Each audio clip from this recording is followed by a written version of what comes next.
Anda nak cari saja.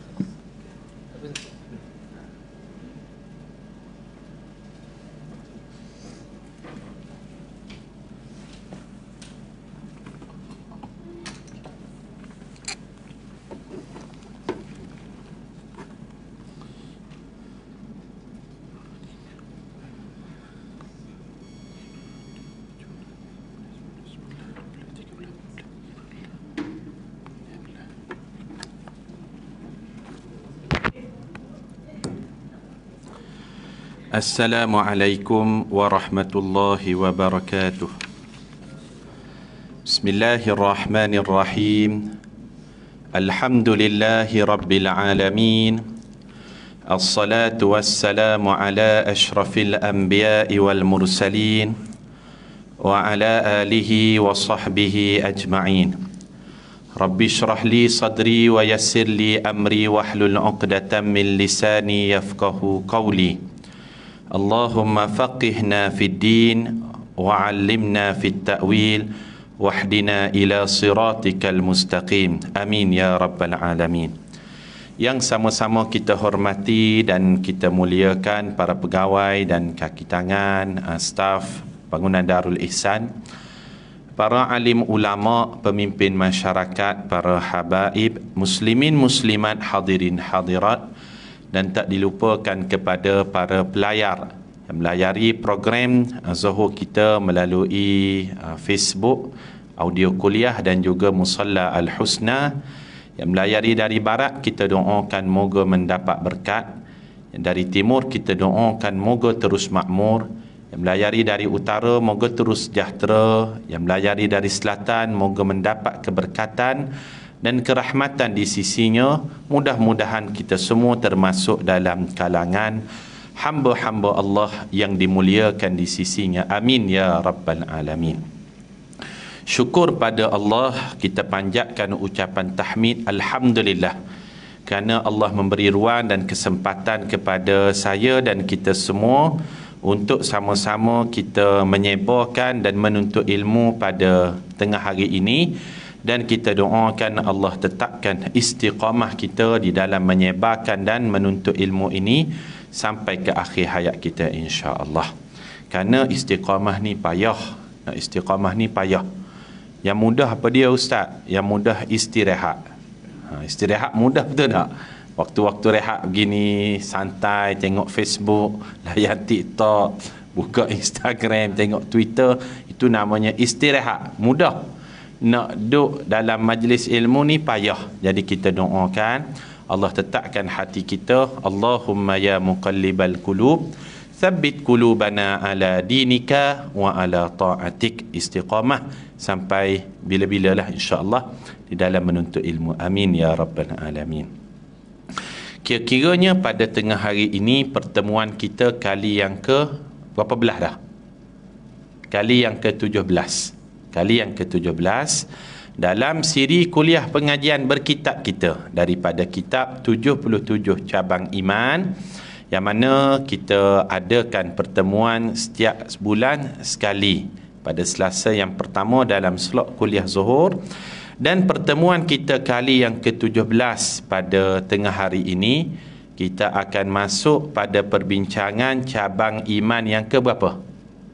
23 kan? Cabang puasa. Walaupun bukan bulan Ramadan, ni bulan Safar. Bulan Safar ni maknanya bulan Safar maknanya kosong. Sifrun maknanya sifar. Apa disebut bulan ini sebagai bulan Safar? Kerana biasanya di tanah Arab, bulan Safar ni masing-masing ketua keluarga meninggalkan rumah masing-masing untuk bermusafir mencari rezeki.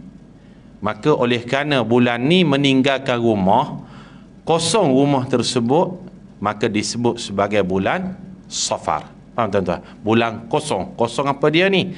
Kosong rumah kerana ketua keluarga mencari rezeki. Itu maksud bulan Safar.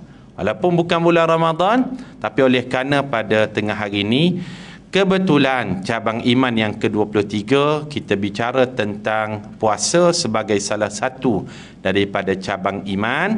Kita buat review ataupun revision sikitlah tentang hukum hakam puasa dan sebagainya, insya-Allah. Boleh faham Nanti takut-takut jemaah pelik, ustaz kenapa bincang tentang puasa ni, bukan bulan Ramadan pun. Kebetulan cabang iman yang ke-23 bab puasa. Bagi yang ada kitab, kita buka muka surat 43. Kalau kita tengok dalam kitab kita ni, pengarang kitab kita dia bawakan ada satu dalil Al-Quran dan ada dua dalil daripada hadis Nabi sallallahu alaihi wasallam dalam bab puasa sebagai salah satu daripada cabang iman. Puasa ni bukan saja cabang iman, tetapi ia termasuk daripada rukun kepada agama, rukun Islam. Firman Allah Ta'ala muka surat 43. Allah Subhanahu wa Ta'ala berfirman, A'udzu billahi minasyaitonir rajim. Kalau boleh tuan-tuan puan-puan pun baca ayat ni supaya kita dapat kutip pahala bacaan Al-Quran. Kutiba alaikumus siyamu kama kutiba alal ladzina min qablikum. Ayat sambungannya la'allakum tattaqun. Mudah-mudahan awak bertakwa. Surah Al-Baqarah ayat 183. Maksudnya, kamu diwajibkan berpuasa sebagaimana diwajibkan ke atas orang-orang yang terdahulu daripada kamu berpuasa. Kita garis bawahkan perkataan orang yang terdahulu daripada kamu berpuasa. Maknanya bukan sahaja umat Nabi Muhammad sallallahu alaihi wasallam yang disyariatkan ataupun dianjurkan berpuasa, tetapi umat-umat terdahulu dalam kalangan nabi-nabi yang lain juga ada puasa dia. Faham tuan-tuan? Sebab disyariatkan juga pada umat nabi-nabi yang lain. Kutiba alaikumusiyam kama kutiba alal ladzina min qablikum. Umat terdahulu pun puasa. Tapi adakah sama puasa umat Nabi Muhammad dengan syariat puasa umat terdahulu? Tak sama. Sebab ada umat terdahulu cara puasanya tak boleh bercakap. Payah juga kita tak membawang kita gitu. Tak membawa, faham? Tak menganian kita gitu. Kalau puasa jenis begitulah. Kalau puasa kita ni dari sudut tak boleh makan, tak boleh minum. Ni tak boleh bercakap. Kalau diam tu puasa lah tu. Tapi ada orang kita diam dia bukan berpuasa, dia tertidur. Ada juga kadang-kadang. Tak apalah. Contoh. Puasa. Ada umat terdahulu puasa dia dari sudut puasa 24 jam. Kita puasa kita 13 jam lebih kurang macam tu saja. 13 jam lebih. Tapi dia 24 jam. Sehari suntuk puasa. Tapi esok tu dia tak puasa dah. Maknanya dalam tempoh 1 tahun, puasa dia tu 6 bulan. 6 bulan. Contohnya puasa Nabi Daud alaihissalam. Faham tuan-tuan? Puasa Nabi Daud kan dia selang sehari.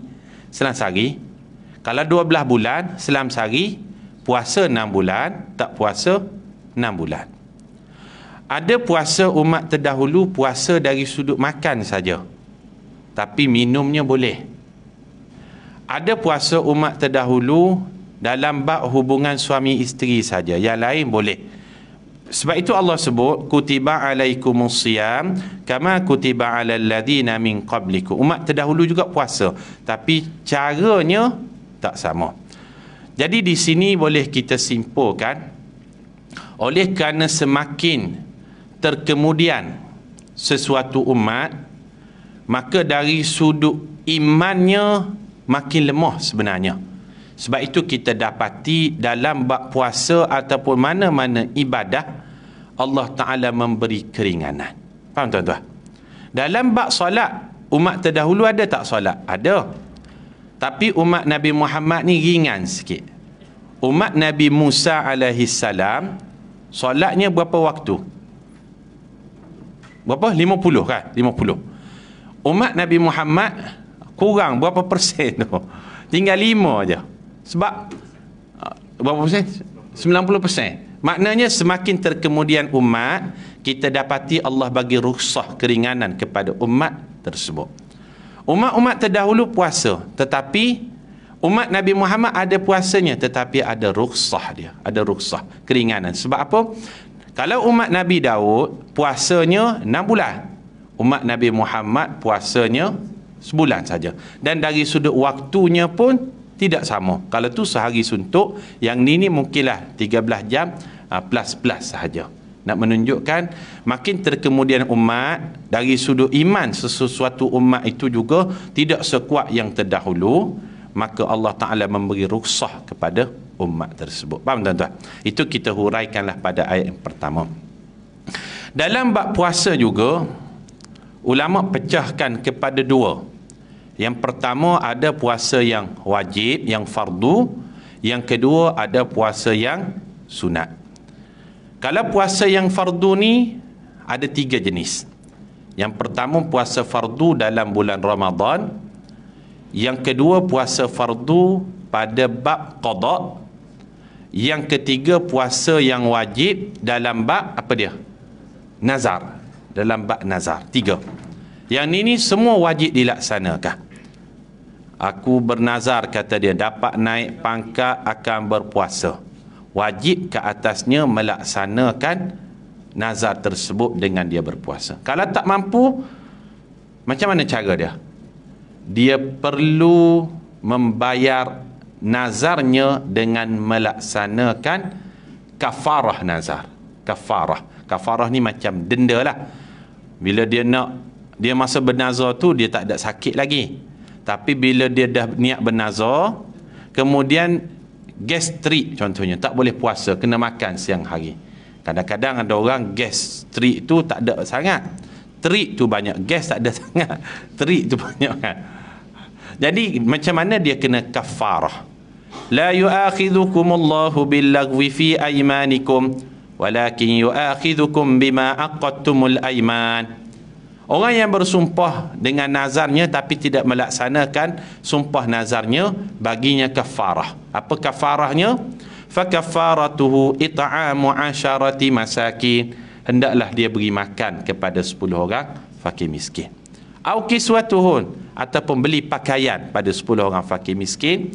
Au tahriru raqabah, ataupun dia bebaskan hamba-hamba. Ni tak ada dah sekarang, maka 2 pilihan dia.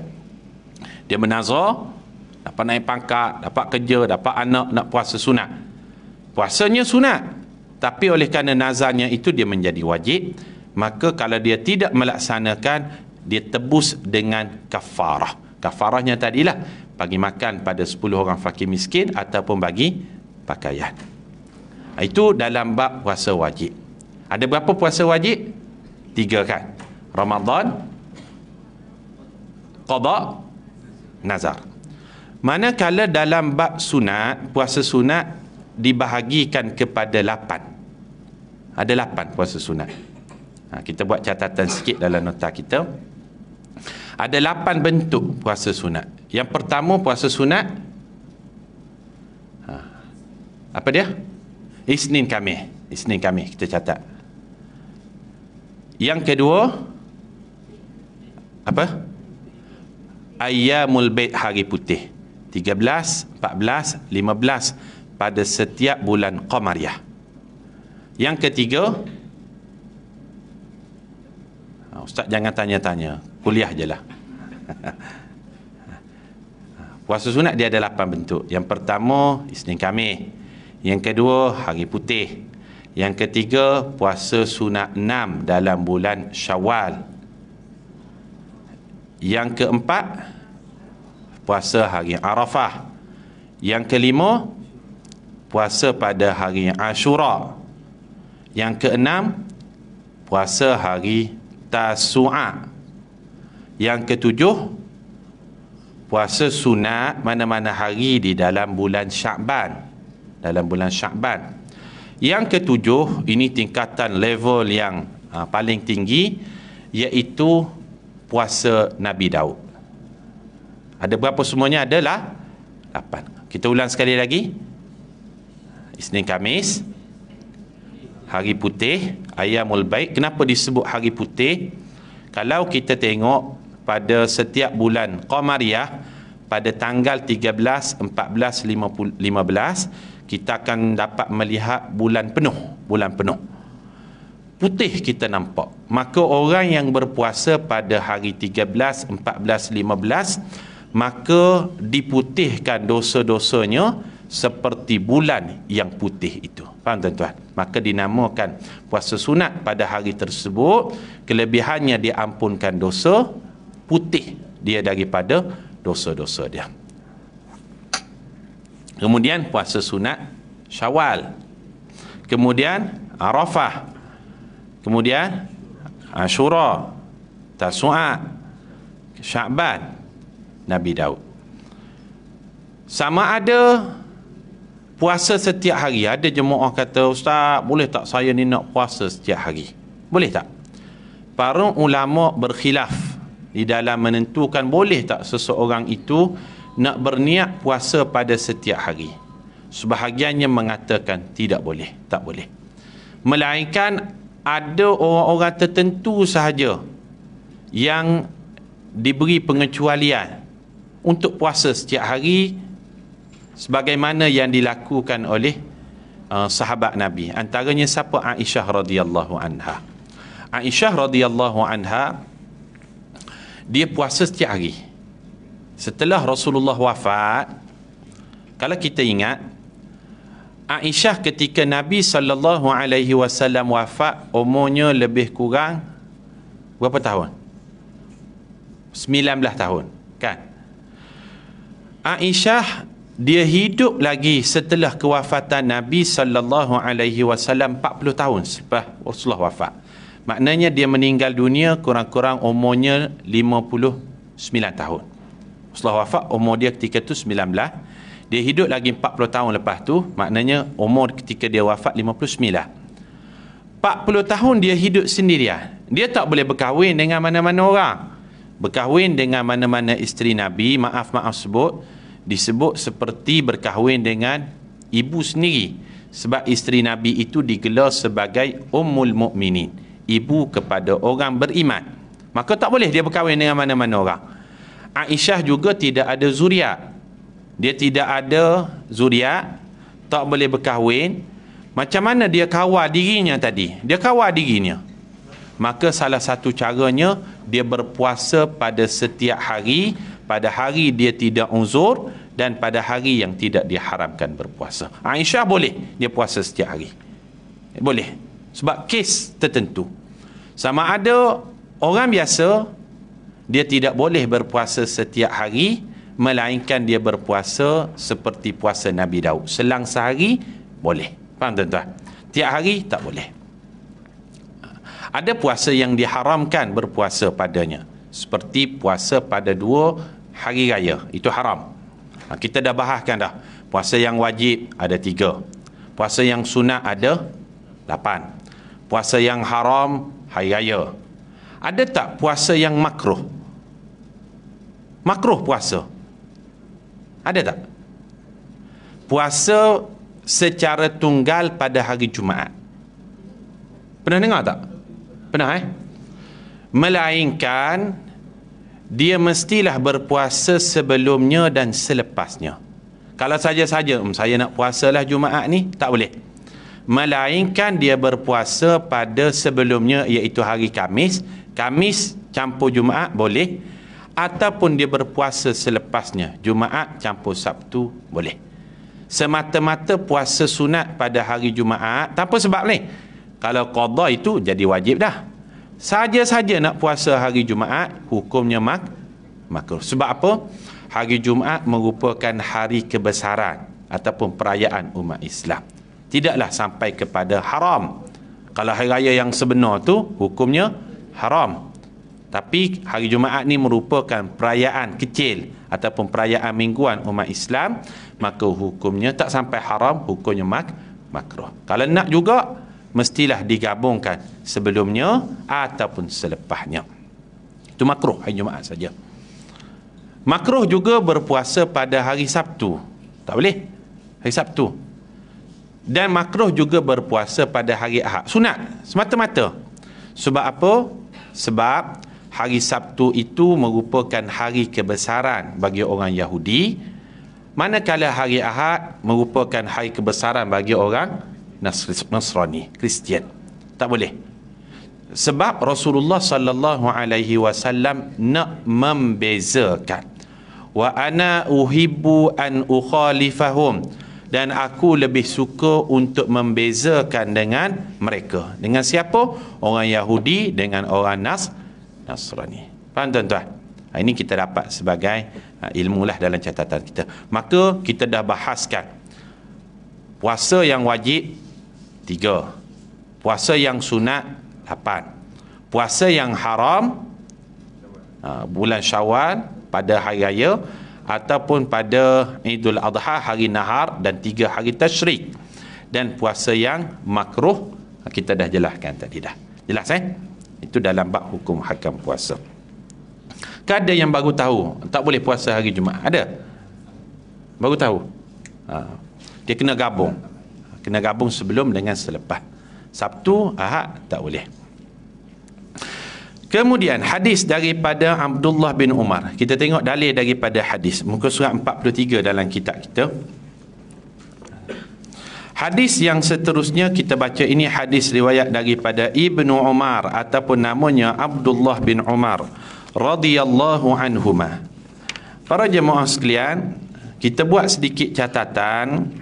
Abdullah bin Umar ataupun digelar dengan Ibnu Umar, dia sahabat yang kedua paling banyak meriwayatkan hadis setelah Abu Hurairah radhiyallahu anhu. Kita buat sikit catatan. Kita kenal dia sikit. Berapa hadis ustaz diriwayatkan oleh Ibnu Umar ataupun Abdullah bin Umar ni? Sebanyak 2,630 hadis. Nombor 2. Yang paling banyak Abu Hurairah lah. Abu Hurairah berapa hadis? 5,374 hadis. Nombor 1. Sebab tu biasa kalau kita jumpa hadisnya perawinya adalah Abu Hurairah radhiyallahu anhu. Kita buatlah sikit catatan lah pada kita. 7 sahabat yang paling banyak meriwayatkan hadis. Saya sebut secara ringkas saja. 7 sahabat yang paling banyak meriwayatkan hadis. Yang pertama Abu Hurairah, 5,374 hadis. Angka-angka ni kalau kita nak dapatkan boleh rujuk kepada dalam kitab Syiarul A'lam An-Nubala yang ditulis oleh Imam Az-Zahabi dalam bab biodata para sahabat.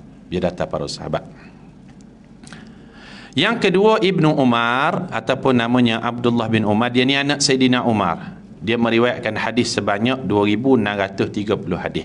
Sebab kalau kita nak cari sendiri lambat ni maklumat ni. Jadi saya ringkaskanlah. Abu Hurairah berapa tadi? Ada yang tanya-tanya 5,374. Abdullah bin Umar 2,630 hadis. Yang ketiga paling banyak meriwayatkan hadis namanya Anas bin Malik. Ini biasa kita akan jumpa kalau kita belajar ilmu hadis. Dia akan belega hadis ni kebanyakannya lah, majoritinya melalui 7 orang jalur sahabat ni lah. Ni disebut sebagai top 7. Bukan top 3, bukan top 5, top 7 saya bagi. 7 yang terbanyak. Anas bin Malik sebanyak 2,286 hadis. 2,286 hadis. Yang ketiga Anas bin Malik. Yang keempat wakil dalam kalangan wanita yang paling banyak meriwayatkan hadis, Aisyah radhiyallahu anha, 2,210 hadis. Maknanya kaum wanita ada peranan dia dalam bab penyebaran ilmu. Dia ada satu tajuk khusus kalau kita nak buat kuliah, ulama dalam kalangan wanita. Namanya, peranannya, itu kesempatan lain lah. Penghulunya Aisyah lah dalam bab penyebaran ilmu ni, 2,210 hadis. Yang kelima paling banyak meriwayatkan hadis namanya Abdullah bin Abbas ataupun dikenali dengan Ibnu Abbas, 1,660 hadis. Yang keenam yang paling banyak meriwayatkan hadis namanya Jabir bin Abdillah. 1,540 hadis. Dan yang ketujuh yang paling banyak meriwayatkan hadis namanya Abu Sa'id Al-Khudri. Abu Sa'id Al-Khudri. Ini biasa kita jumpa kalau kita belajar khusus bab hadis, kita jumpa nama Abu Sa'id Al-Khudri. Dia meriwayatkan hadis, para ulama kumpulkan daripada jalur Abu Sa'id Al-Khudri sebanyak 1170 hadis. 1100. Dapat tak? Tuan-tuan. 7 Jemaah tanya, dah tu mana ustaz yang selalu kita dengar nama sahabat Abu Bakar, Umar, Uthman, Ali, Bilal bin Rabah, lain-lain? Dia meriwayatkan hadis berapa banyak? Tak banyak.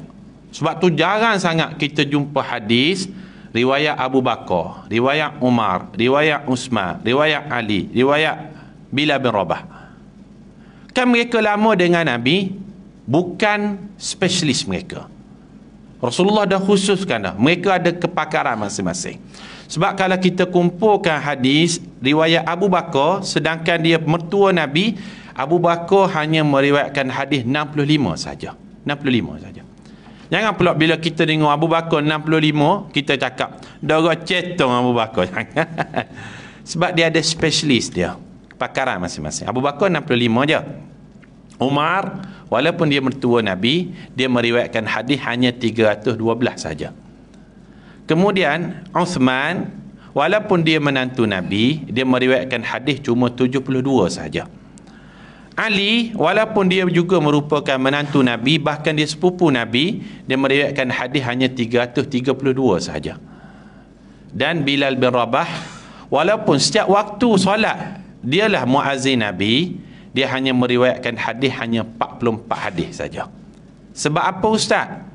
Sahabat seperti jari kita, tidak sama panjang, tidak sama pendek. Begitu juga para sahabat, masing-masing dia ada kepakaran yang berbeza. Ada orang yang pakar dalam bab politik, pentadbiran, 4 orang khalifah tu. Ada orang yang suaranya sedap, Bilal bin Rabah. Ada orang yang power dalam bab jihad, siapa? Khalid Al-Walid contohnya. Ada orang yang terror dalam bab bisnes, Abdul Rahman bin Auf. Ada orang yang power dalam bab penulisan Al-Quran, Zaid bin Sabit. Ada orang yang famous dalam bab tafsir Al-Quran, Abdullah bin Abbas. Ada orang yang terkenal dalam bab hadis, 7 orang yang kita sebut ni. Ini kita kena jelaskan, baru kita dapat meluruskan minda kita. Oh, kenapa sahabat ni sikit je riwayat hadis, kenapa sahabat ni banyak? Dia ada sejarah-sejarah dia yang tersendiri, supaya tak timbul dakwaan darah cetong Uthman, darah cetong Umar, darah cetong Abu Bakar, duduk lama dengan Nabi, hadis riwayat dia 65 je. Jangan cakap macam tu, sebab dia ada kelebihan dalam bab yang lain. Jelas InsyaAllah. Kita tengoklah hadis riwayat Ibnu Umar. Semoga Allah meredai kedua-duanya. Kenapa meredai kedua-duanya ustaz? Kerana kedua-duanya adalah sahabat. Umar, bapanya adalah sahabat, Umar Al-Khattab. Anaknya Abdullah bin Umar juga adalah sahabat. Maka adab kita bila menyebut nama kedua-duanya, kita katakan radhiyallahu, bukan anhu, anhuma. Dua-dua adalah sahabat. Bunyal Islamu ala khamsin. Islam itu dibina atas 5 perkara. Hadis ni menceritakan tentang rukun Islam. Syahadati an la ilaha illallah wa anna Muhammadan abduhu wa rasuluh wa iqamis salah wa ita'iz zakah wa sawmi Ramadan. Yang kita nak garis bawahkan cabang iman yang ke-23 ni, perkataan wa sawmi Ramadan wa hajjil bait. 5 rukun Islam: syahadah, dirikan salat, menunaikan zakat, puasa di bulan Ramadan, dan mengerjakan haji. Yang 3 tu kita dah bincang dah sebelum ni. Syahadah kita dah sebut dah, salat kita dah bincang dah, zakat kita dah sebut dah, berapa nisabnya, berapa haulnya pada bulan lepas. Pada bulan ni, puasa di bulan Ramadan tu kita garis bawahkan cabang iman yang ke-23. Jelas InsyaAllah. Last sekali, sikit lagi. Hadis yang kedua, muka surat 43 lagi dalam kitab kita. Hadis daripada Abu Hurairah. Ini yang kita sebut tadi kan, sahabat yang paling banyak meriwayatkan hadis namanya Abu Hurairah. Berapa hadis riwayat dia? Berapa ribu? 5,374. Kalau kita baca banyak-banyak hadis lagi, kita akan selalu jumpa nama dia. Kita buat sikit catatan. Abu Hurairah dia masuk Islam ni lambat. Dia masuk Islam pada tahun yang ke-8 Hijrah. 8 Hijrah. Lewatlah 8 Hijrah ni. Sebab Rasulullah wafat pada tahun berapa Hijrah? Siapa ingat? Tahun 11 Hijrah. Tahun 11 Hijrah. Dia masuk Islam tahun 8 Hijrah. Maknanya Abu Hurairah dia sempat dengan Nabi sallallahu alaihi wasallam berapa tahun dia? Cuba kita kira.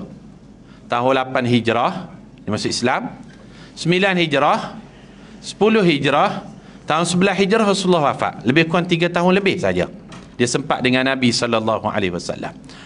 Dah tu kenapa Abu Hurairah dia paling banyak meriwayatkan hadis, sedangkan dia masuk Islam lewat. Sempat dengan Nabi cuma 3 tahun lebih je. Ada orang tanya soalan demikian. Sebab apa? Sebab dia mendapat keberkatan doa Nabi sallallahu alaihi wasallam. Satu hari ini satu peristiwa. Hadis ini sahih. Ketika Nabi sallallahu alaihi wasallam sedang menyampaikan ilmu, Rasulullah berdiri ketika itu. Kemudian Rasulullah nak duduk. Bila Rasulullah nak duduk, Rasulullah sebut, "May yabsud ridaahu hatta yaqdiya maqalati la tansa sami'tuhu minni." Siapa-siapa yang bentangkan kain ridak dia, kain di bahu dia ni untuk dijadikan sebagai alas aku duduk, dia takkan lupa apa-apa yang dia dengar daripada aku. Dan orang yang pertama ambil kain di bahu dia untuk dibentangkan sebagai alas duduk Nabi, itulah Sayyidina Abu Hurairah. Sejak daripada peristiwa itulah Rasulullah duduk di atas kain ridak yang dihamparkan oleh Abu Hurairah. Kata Abu Hurairah, "La ansa sami'tuhu minhu." Aku tak lupa lagi apa yang aku dengar daripada dia.